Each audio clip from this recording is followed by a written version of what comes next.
Welcome to the podcast Finding the You and Mum. I'm Christine Bagley Jones, psychologist with 30 years experience. And today my guest is Lauren Fisher, and she is a bold and very candid mother, and she's the voice behind the podcast and platform on Instagram, Mental as a Mother. She's very honest about her journey as a single mum with two gorgeous daughters, one's 7 and one's 4. And what she will Just be turned bringing to the five. That little monster, just just turned five. 5. Yeah. And so I'm really excited to hear, Lauren, your story a little bit more about just the journey of motherhood for you. And I love the fact that you've created a real presence on Instagram, allowing people to understand in a more authentic fashion the ins and outs of what it's like to be a single mum. So, welcome to the show. Thank you for having me.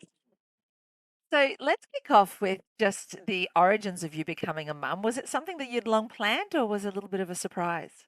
No, well, it wasn't a surprise because I was in a same-sex relationship, so we had to be very deliberate about getting pregnant. But no, I'd spent most of my adult life saying I was never getting married and never having children. That changed for me at about 35, and then all of a sudden it just felt like an absolute biological emergency that I had to have a baby immediately. Um, I met my now ex-wife Alex when I was about 33 years old. And so within a couple of years of being in that relationship, we were both looking forward to starting a family together.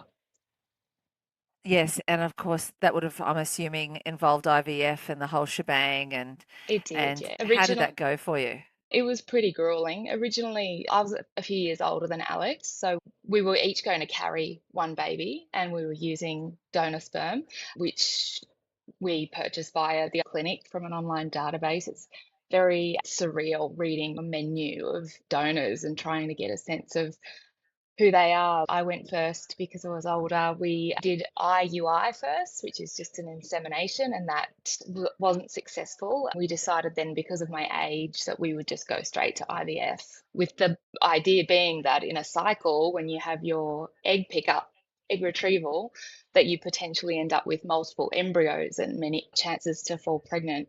We only ended up with one embryo. So the day that I Wow. went in for my transfer, we'd had four, and the embryologist walked in with our what he described as a 4AA morphologically perfect embryo. It doesn't get better than this, but the other three have deteriorated, so we've disposed of them. The pressure was on and the anxiety that obviously IVF is a big process to put yourself through physically and emotionally, but financially as well. So to think, yes, we've got this one embryo, this is the only shot, I definitely felt a lot of pressure and anxiety during that Yes. 1 to 2 week wait to find out if it had worked. But very luckily for us, it had worked.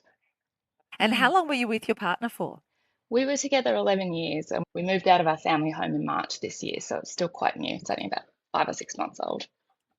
Right. So you've got a whole lot of like a massive learning curve, I can imagine, going from a home that has two active parents to single life with the kidlets. How are you Yeah, finding that?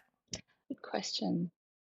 There's a lot to like about it. I have two daughters. We did have a second child using my partner's egg, but after seeing me go through it the first time, she wasn't particularly keen on carrying. So we did a cycle with her eggs and made an embryo with the same donor. And then I carried her embryos. So it's called reciprocal IVF. So we've got two girls. I carried them both, but I had traumatic births with both, and that sort of just started the mental health journey for me. And then over the years, I guess, yeah, we eventually got to a place where we separated. And for me, it's both, I have a real sense of accomplishment in doing it by myself. We're 50-50. We have the kids week on, week off. We change over at school. So if I've had the children for the week and the weekend, I drop them to school on Monday morning with their school bags. And then my ex, Alex, picks them up in the afternoon. And that's how the changeover occurs. The girls, all they have to travel with is their school bag, and they've got two sets of everything at each house. Everything. Monday, when I drop them off, I'm always very emotional that day. I do walk away from feeling like I've just run a marathon, I've done it. Every drop off and pick up and lunch and snack requests and it's on the knee and all of those things. then a real sense of sadness that I'm not going to see my girls for a week. And, as a mum, I'm sure anyone listening can imagine that would feel. For me, it feels really unnatural knowing that I won't see my kids or be able to hug them for a week. What sort of thoughts go through your mind as you're saying goodbye to them on that particular morning and you know that it's going to be that gap between cuddling them again? Yeah, it's a mix of a little bit of release, like, okay, I get to have a break. I can go home and tidy the house and it'll stay that way. But also holding back the emotion. I don't want to make it harder for them by, falling to pieces and crying every time I say goodbye to them. So I try and keep it upbeat and tell them to have a fantastic week and you can call me anytime and I love you and all of that stuff. But as I walk away, I don't think I've walked away yet without tears in my eyes. Yeah. Mm. It sounds like things are okay with your ex in that it runs as smoothly as it can run. Yeah, it does. Nothing goes in a straight line. There are ups and downs, but yeah, we both are very clear and determined to make sure that every decision that we make is in the kids' best interest. Uncoupling after 11 years and two kids is incredibly challenging, and of course there's going to be conflict and challenges to face together, but we're very determined to make it as least traumatic for our children as we possibly can. It's very Yourselves as hard. well, hopefully, because yeah, I mean, we talk very much about wanting to spare the children any unnecessary hardship for the decisions us adults have made. But I also like to sort of invite the idea that it's good for you as well to Mm, make it go as smoothly as possible so that you can at least be present and enjoy the experience, yeah. look back and think that was just hell. It was just one big fraught experience. Mm, And I see that a lot with separated couples that aren't able to navigate it smoothly. It's almost like it stays bittersweet, like it stays tricky. mm. And I feel like we don't attend enough to the idea that you deserve to be happy during this experience and you didn't choose not to be with your partner at the onset. We don't have a crystal ball and we don't know how things are going to work out. Yeah, this is not What's that a I have a huge amount of guilt for the fact that they now have to go back and forth between two houses. They're still so young. And my eldest daughter, Ivy, has ADHD. She's neurodiverse, and so am I. I think, and I feel especially guilty there because I have a sense that I've given you this condition and now your brain really loves routine and structure and now you're going back and forth between houses. But, to your point about the parents being able to navigate it well, it is much easier to co-parent if we are able to get along well. That's clearly what's best for the children is if we can. So particularly having a child who is neurodiverse and who does struggle to fit into a traditional classroom and she needs a lot of extra support at the moment.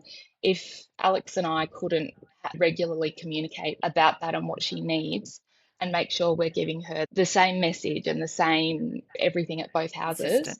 it would be really Mm, difficult. I mean, even mm, if we are in disagreement about something or we are in a sticky patch, where it's not an option for us to not be able to get along because we that and work this out. to be able to communicate for our kids. And in some ways, I'd like to think that Ivy's actually going to have the good fortune of adjusting to these challenges and interruptions to her routine and becoming victorious because as much as I know, well, a lot of us, even those that aren't neurodiverse, don't love lots of interruptions and to our pattern and our routine. Humans love consistency and they love predictability and certainty, but a lot can be learnt by not having that on a platter because then you learn flexibility and resilience and being able to think different ways even if you are a little bit staggered with the symptoms of being neurodiverse. Yeah, absolutely. And I was only diagnosed after we had her diagnosed. So I'm 44 years old and I've only just been diagnosed this year.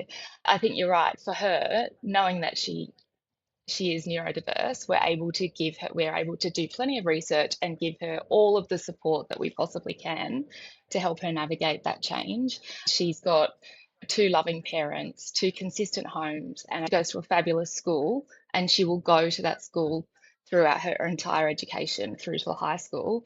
I was an army child and went to 10 schools. We moved about every year and a half. So looking back, that was really hard, and I had no idea I had ADHD at the time.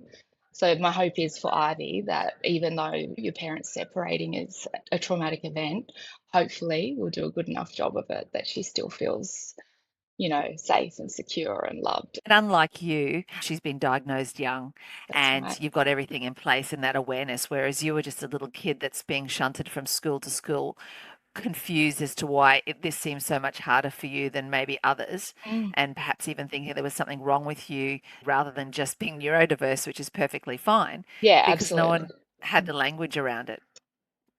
Yeah, I very much grew up thinking, well, when you're moving so much, schools, especially interstate, curriculums are different. Idea that I was at all intelligent, I've always thought I was stupid, that I was too sensitive. They were the sort of messages that I had internalized. So I'm pretty determined not to have Ivy believe those things about herself. And so when I think about what you've just shared, Lauren, I can visualize that in a short space of time, you've had a massive upheaval to your own identity. So you've come from being, well, firstly, pre-mum, and then you're a mum, and then you're a mum of two in a relationship, and then you're a mum of two single and separated, and now you're a single separated mother of two with ADHD. So Yeah. there's a lot of identity shifts there all in a Less decade or than 12, less. well, particularly the last 12 months. But yeah, you're right. The shift into motherhood in the first place. There's also my professional life. I've had a 2-month break from work, but I'm usually in a senior leadership role in a marketing communications role for a nonprofit. I've worked in a nonprofit for the last 8 years, and marketing and comms is my specialty. So I've always been in a big job as well as a mother. So there's the other part of that too. I have just had a two Talk to month me break, about but that. Mm. normally I am a full-time working mother with ADHD with a child who has additional needs. So it is a lot to carry. What prompted the 2-month break? I was feeling ready to move on. I'd been there a long time, 8.5 or so years. I felt like there was change coming. I felt like I was ready for a change. I was feeling really burnt out. I was having a really hard time. It was very early in my separation. Both of my kids, I could tell, needed more of me. So I took the opportunity to exit that role and deliberately gave myself space and permission to not work for a while. Luckily, I had savings that I've been able to do that. I know that's a privilege that not everyone has, but I'm just now, yesterday, I applied for a job. It's the first job I've applied for. I have to go back to work eventually, but the space, it's actually made me wonder how I ever fit in such a big job, actually, because my life is still so full with, I've also got chronic health conditions. So between managing my own health and then my girls, and then, all of processing all of the grief and emotions around the separation. It is enormous. You were also, I was reading that just entering into the experience of motherhood was a huge jolt to your system as well, and that led you to a lot of psychological struggles. Do you mind Yeah. sharing a little bit more about that? No, I'm happy to share. Before I had children, I was on no regular medication at all. I'd had really minor bouts of depression, in my 20s, which were quickly resolved with talk therapy and lifestyle changes. Don't drink too much, get exercise, things like that. I had a proper diagnosis of depression or anxiety before, but with both of my babies, I got very sick with postnatal depression when they were around 6 months old. With my first baby, it was quickly improved by going on an antidepressant medication, which I still take today. But with my second baby, Luca, she's 5 now. But with her, I had a traumatic birth. I had a massive postpartum hemorrhage and I nearly died. And then she ended up in the special care nursery, and none of it came easy for us. Breastfeeding wasn't easy. I had hyperemesis while I was pregnant, so I threw up every day. At every You juncture, name it it. was hard. Yeah. My body's just not good at being pregnant and postnatal. And with her, I knew that being a home mum, with Ivy, I'd taken 12 months off, and I thought at the end that part of my depression was to do with being at home and being isolated and feeling bored and not. So with Luca, I went back to work when I only had about 7 months off, so she was roughly 6 months old. And again, I have a job and a team to, I think I just took on too much and I totally burnt myself out. By the time she was 11 months old, I was going back to my GP saying, I just feel terrible. Like I felt like I describe it as walking through wet concrete. Everything feels so heavy. I've got all of these obligations to my team at work, to my boss, to my family, to my kids. I have no time left for me. Any task feels insurmountable. I'm not enjoying any of it. And then I feel guilty because we wanted these kids so badly. And but I was just getting no enjoyment out of it whatsoever. Thankfully, I had a fabulous GP who saw that and said, I think we're at the point where you might need to go into hospital. I never knew before that there were mum and baby units in psychiatric hospitals. I was lucky to have private health insurance and a really good private mum and baby unit 20 minutes from my house. How did you find that experience? I was terrified at the idea of going in. No one ever thinks that they're going to have a psychiatric admission. The idea of it was really confronting. But once I got there, it was fine. And I couldn't take Luca in because she was on the verge of walking. Most of the mums in the mum and baby unit had very tiny young babies. I was the only one in there who didn't have my baby with me because she was too old. And so I found being in the mum and baby unit actually really hard. I only spent 2 or 3 nights in there because being around all of the toys and the noise and crying babies and all of that sort of stimulus Very just triggering. kept me really elevated and anxious and made me miss my kids. So I actually asked to be transferred out to the main part of the hospital, which is what I'd been afraid of because, I guess I had these ideas in my mind of who and what would be happening in a psychiatric hospital, but it was just a whole range of other, sad or anxious people like me who'd gone through some kind of shitty event that they were having a hard time dealing with. I actually ended up spending 3 weeks in there and it was fantastic. I rested, I did programs, I learned, I painted, like every day that I was in there, I felt like my nervous system exhaled a little bit and I calmed down a little bit and I slept. When I was really sick at home, my biggest issue was that I couldn't sleep. No matter how exhausted I was, I could not sleep. So going into hospital and getting on some medication that ensured I got proper rest and then had nothing to do in there but be cared for. And of course, Alex was able to bring the kids in to visit me, so I still saw them regularly. It was Yes. just, it saved me. I think that's just such a powerful thing to be able to share because people don't know what's behind those doors at a psychiatric facility. If we let the media and movies influence us, we can have a fairly jaded view of what to expect. But Mm. I've worked in psychiatric facilities during my 30-year career and I've seen all the different varieties that the facilities may offer. At the end of the day, if you're so unwell that daily life just is feeling so difficult and even just getting through each hour feels like such a burden, then it's the best place to be because you're being cared for, you're safe, you can eat, you can sleep, you can Mhm, shower, mhm. and give your whole system a chance to rest, recuperate, and Mm. reset so that you can be able to embrace the exciting adventure that you knew was just waiting ahead. You just had to get well. That's right. And one of the biggest contributors to me being depressed in the first place as a mum was feeling like I look after everyone else and there's nothing left for me. So being in the hospital, being nurtured, being cared for, I didn't have to cook, I didn't have to do anything.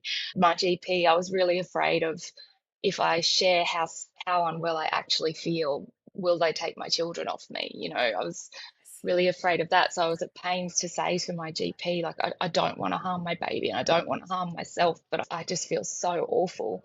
And Yeah, I'm I'm just not so coping. I'm just so grateful that she said to me, Lauren, you don't have to want to harm yourself in order to Mm. accept help and you need some help at the moment. So I'm forever grateful to her and to Belmont. That's a really wonderful story. And when you got out of hospital, did you feel like you were quite restored? Were you able to sort of enjoy some of the moments at home, even though I'm sure the tasks were still challenging?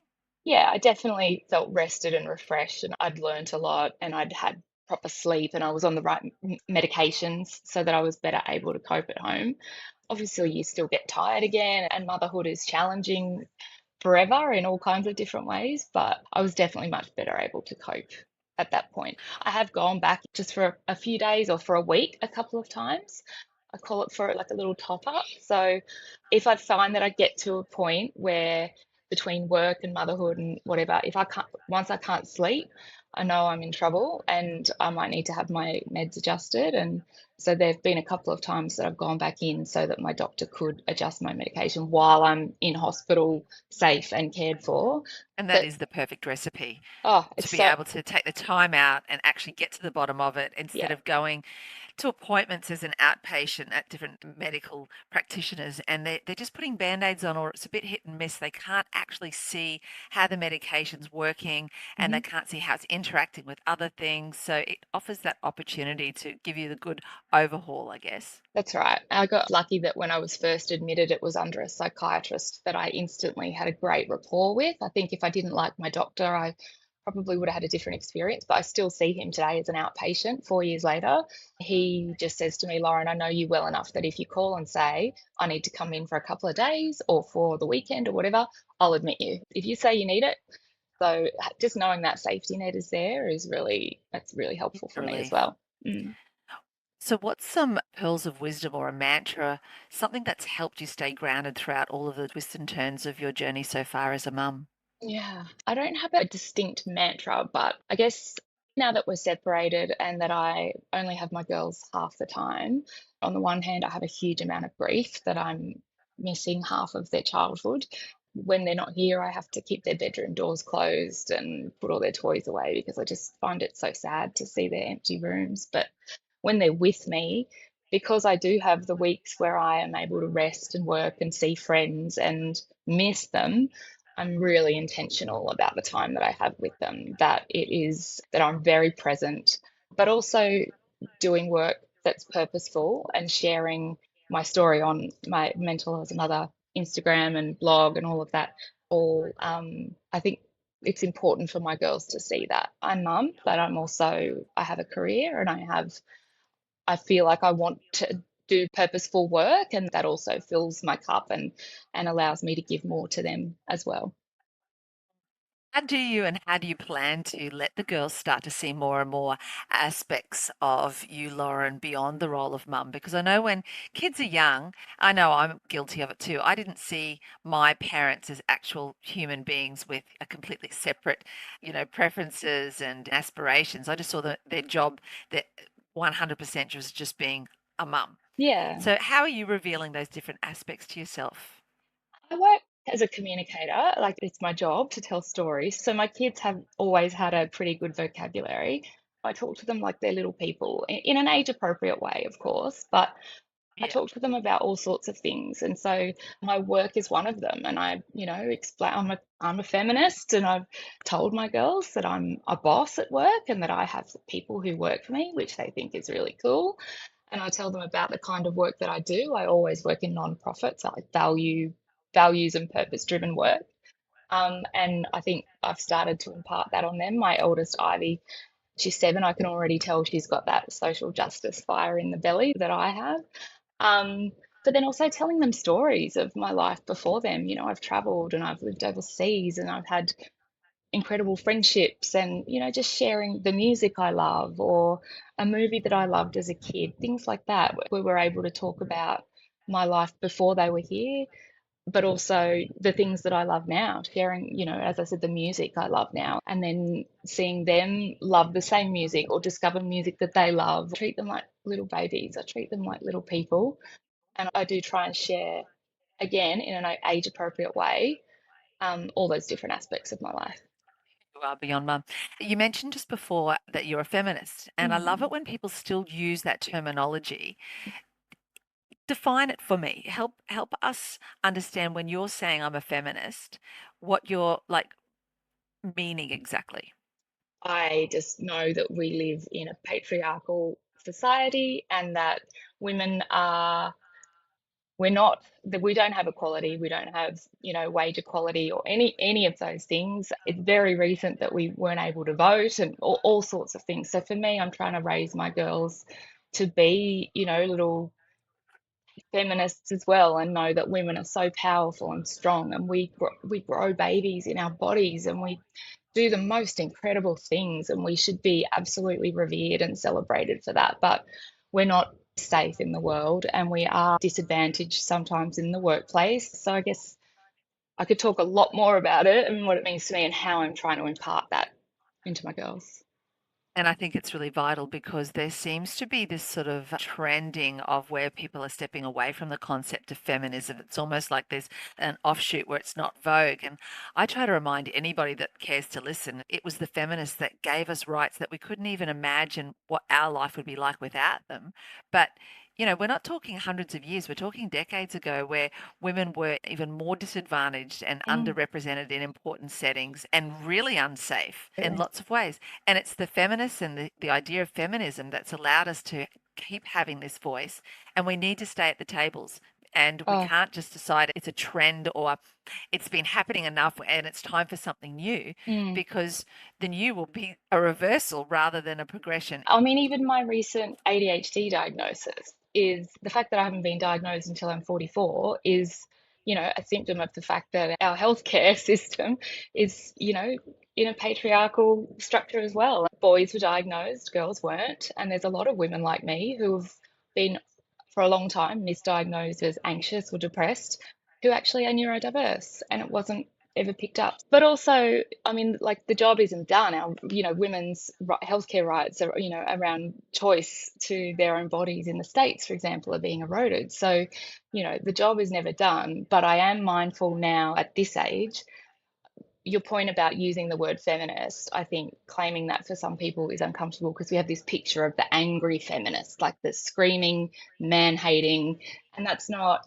that doesn't bring people along or encourage them to be curious or ask questions and understand more. So as much as I have had that fire in the belly for a long time, I have learnt that or sitting Yeah. in an echo chamber of all of my best mates who are aligned and talking about it amongst ourselves and raging about it, that's not going to progress anything. And women don't need to behave that way anyway, because that's the whole point, isn't it? We can do it differently. We can do it with compassion. We can do it with patience. And I guess the key is still continuing to have the conversation, but in a way, as you say, that's palatable. Mm. Otherwise, people turn off. People don't want the anger. They don't want the stereotypes. They just want to know that feminism as a concept doesn't have to come with an attitude of any particular nature. It's just around an ethos and a philosophy around equality. I mean, women have every right to be angry. I'm not saying that we can't be, and we absolutely should scream sometimes at, the number of women who are murdered by an intimate partner in this country.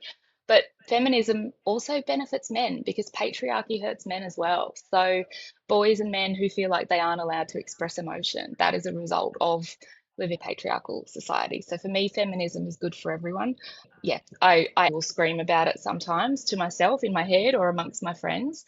But I know that if I actually want to engage in a conversation with someone and try to bring them along, yeah, screaming's not going to help as much No as we one's might want listening.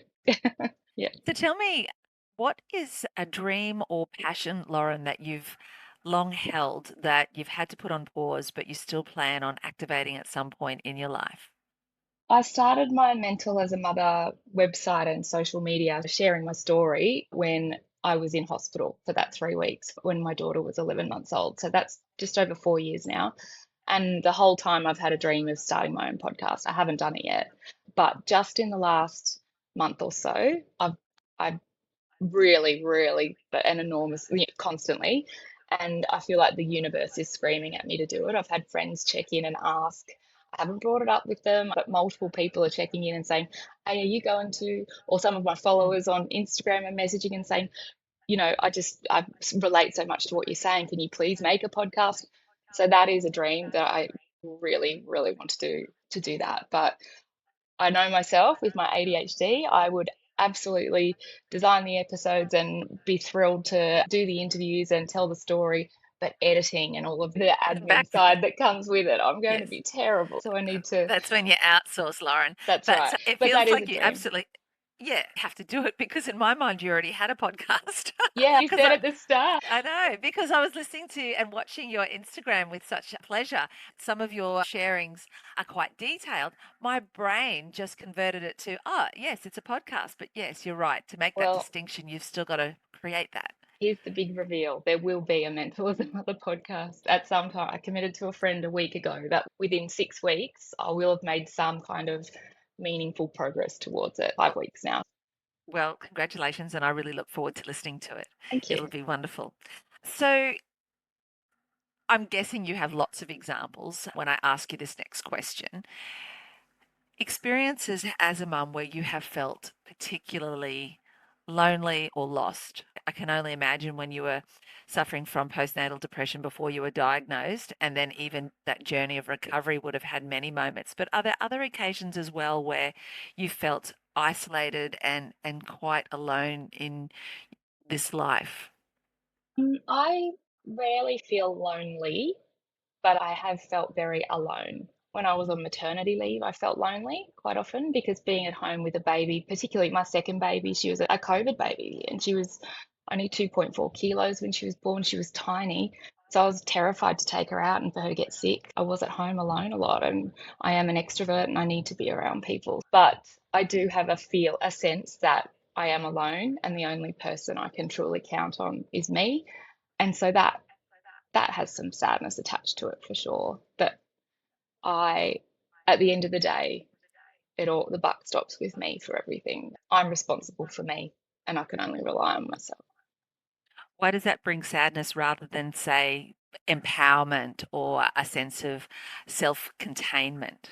I think I'm still working that out in therapy, but I guess sadness because feeling like I don't have another person that I can rely on at all and I need help. Yeah, I don't have parents. I have a sister I'm really close with. I have wonderful friends, but they've all got their own lives and their own children and their own mental health journeys or careers or whatever's going on. So I do have this sense that, yeah, at the end of the day, I am ultimately alone, and that does feel sad. But I also am very proud of how resilient I am. I might feel like I'm not resilient because when I look at everything I've gone through over the last almost decade to create a family, raise my family, now going through my separation, I'm doing postgrad studies at uni and building my career and achieving amazing things in my work. I have the most incredible friendships, and that's not by luck. That's because I deserve those friendships because I surround myself with great people because I'm a good person. And Mm. yeah, so that does give me a sense of achievement. And I guess that's why I'm not lonely. I do have those amazing friendships that have saved me. That sounds to me like the epitome of resilience and the fact that you have endured so many twists and turns, maybe even more than the average person if you think about it. And you have bounced back and you still continue to be inspired and set new goals for yourself. And I know the Mm. ADHD mind set like, you know, 20 goals of only a handful you might activate, but that's part of the beauty of it, isn't it, that you're always alive with inspiration, that you can bounce back from any kind of adversity because you know that there's always something new that you can embrace.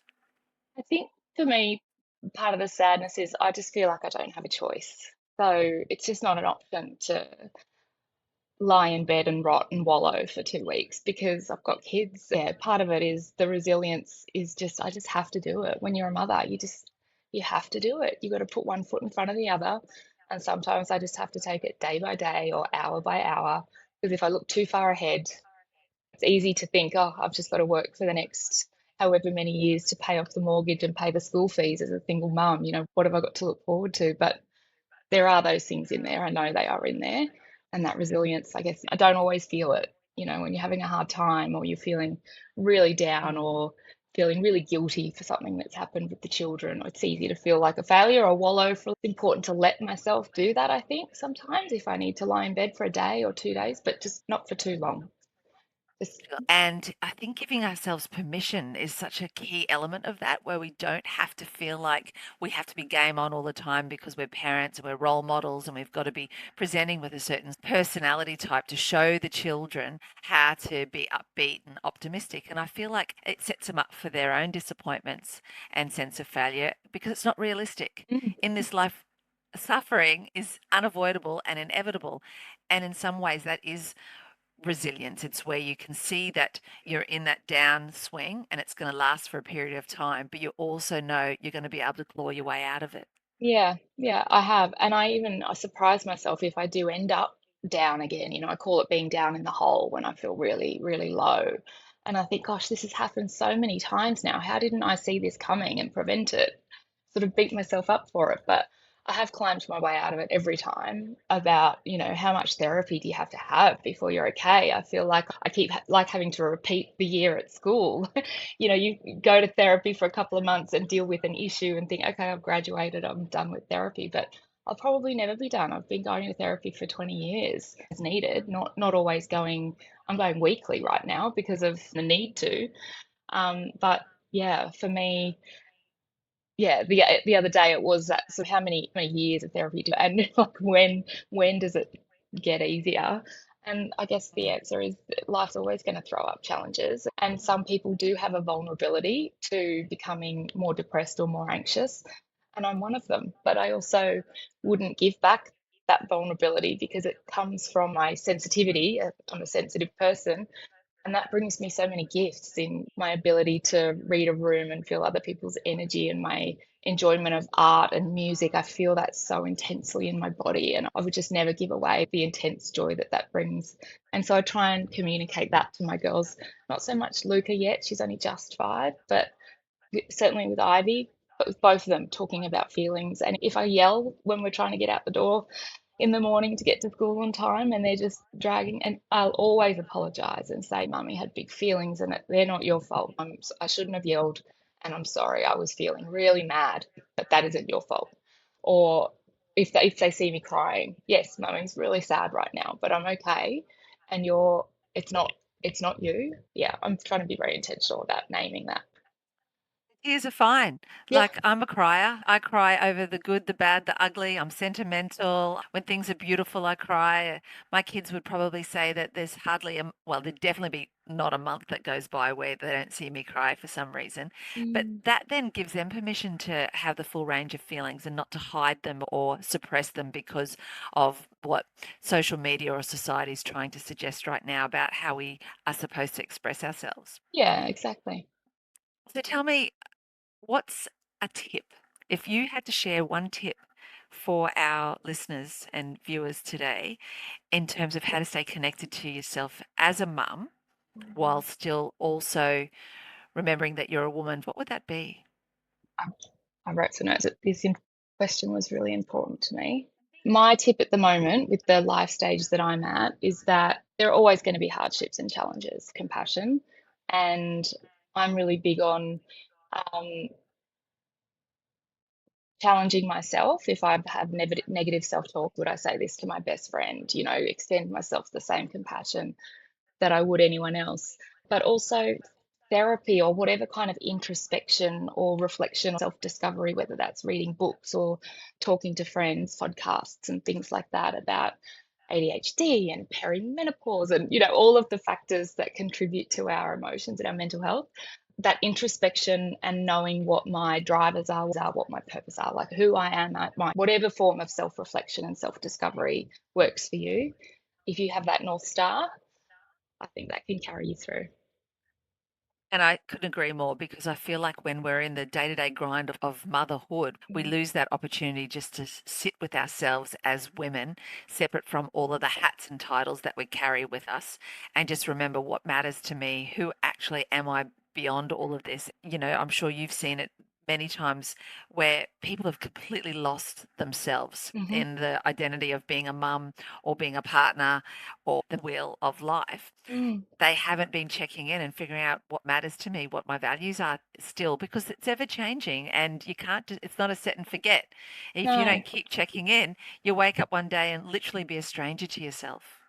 you're so right. And also having really strong relationships with female friends for me, they also remind me of my worth when if I am feeling lost or I'm losing sight of myself. But um, I've always found it interesting the number of times in my life I've filled out that DAS questionnaire for the Yeah. depression and anxiety scale to find So, out how depressed and anxious I am at the time. And I know when I'm filling it out that, yeah, I'm depressed and I'm anxious. I can tell. But there's one question in there about I feel like I'm worthless. And I don't feel worthless, no matter how depressed or low I've been or how much I've been struggling. I have never ever said that I feel worthless. I've never felt that way. I know I have why do you worth. think that is, Lauren? Why do you think you don't ever, because that's on that list for a reason, because a Mm. lot of people struggle with that sense of failure and unlovability and feeling worthless. How did you dodge that bullet, do you think? I'm not sure because I do feel, when I'm really low, I have felt like a burden or I have felt like I'm broken, mentally a little bit broken, and I'm always going to be a bit fragile and delicate, but or vulnerable. But I'm not worthless. I know that I'm a good person. I know that I have empathy. I know that I'm a really good friend. I'm trying my absolute best to be a really good mum. Yeah, I'm a Yeah. good sister. I just know that I'm a good person. I have value to offer the world. So I don't feel worthless. Even if I feel really dark and sad and alone, I still know I have value. And that would be your saving grace, I'm sure, in many a dark hour, knowing Mm. that even when it feels like all else is lost, I'm still someone of worth. I'm valuable. I belong I in the have role something to on this. offer. I'm good at these things. I am this mother to these little girls, and that's so important to me. Getting that as right as I can. I know I've done a lot of work in therapy about just being a good enough mother. But yeah, I'm really trying my absolute best, and it feels like a privilege to. Part of me feels like I'm remothering that little child in me that might have needed something that at the time wasn't how things were done in parenting. So for me, that feels like a real So true. blessing, remothering myself as a mother then. It's how we heal a lot of our broken bits, isn't Mm. it? Through being able to do differently for our offspring and also just realize how hard it is to be a parent. And Oh, sometimes when we weren't given the care or the nurturing we probably thought we were supposed to be getting, there's a little bit more understanding, perhaps, why we weren't getting it. Oh, I have so much more compassion for my parents and particularly my mother since becoming a mum. So she was 19 when she got married, 9 months pregnant with me on her 21st birthday. I'm the oldest of three girls. When she was 27, she had three kids and she was an army wife living in Albury Wodonga. Social media, no GPS in the car, no anything. And I think if I've found it this hard, with all of the additional life experience and all the skills I've acquired through All work and support. all of the supports I have around and all of the online connection. And if I find it so hard, my God, how lonely must she have been and how hard must it have been for her? So, yes, it's completely reframed for me how, yeah, I just had so much compassion. And that is healing in itself. Define for me, tell me what the term finding the you in mum means for you specifically, Lauren. Okay. For me, it is as well as that constant self reflection and that introspection, always learning about myself and trying to better myself. Friendships, I cannot say, I can't, particularly in the last year, my friendships with incredibly brilliant, talented, wonderful women have saved my life. Those people who can your shit if you're being a bit of a brat or correct you if you're talking not very nicely to yourself and hold up a mirror and show you're doing pretty well if you think about it. And then the other thing I would say is I'm a creative person, so for me sharing stories, self-expression, clothes, hair, makeup, we can really feel like we lose our identity, particularly immediately after having a baby. With both of my babies, I had to go and get an entirely new makeup palette and wardrobe after I had each one because I just felt like I'm not who I was before. That I need I'm different and I For an need upgrade. yeah. So yeah, I think that self-expression, how I identify myself and put myself out in the world, sharing stories and connection with friendships. That is how I focus on me. That is a very good tip. I hope that lots of people are able to relate to. We don't want to just scoot along this whole life as mother without realizing that there's so much cherishable stuff that we can do creatively and the way we connect with others that can live parallel to all of the duties and responsibilities and experience of being a mother.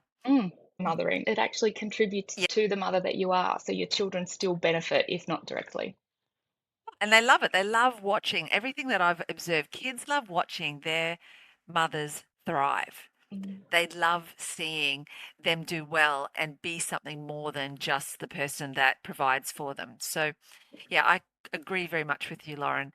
Thank you so much for coming on the show today. I Oh, really valued all of your insights and your honest sharing, so I really appreciate it. I really enjoyed it as well.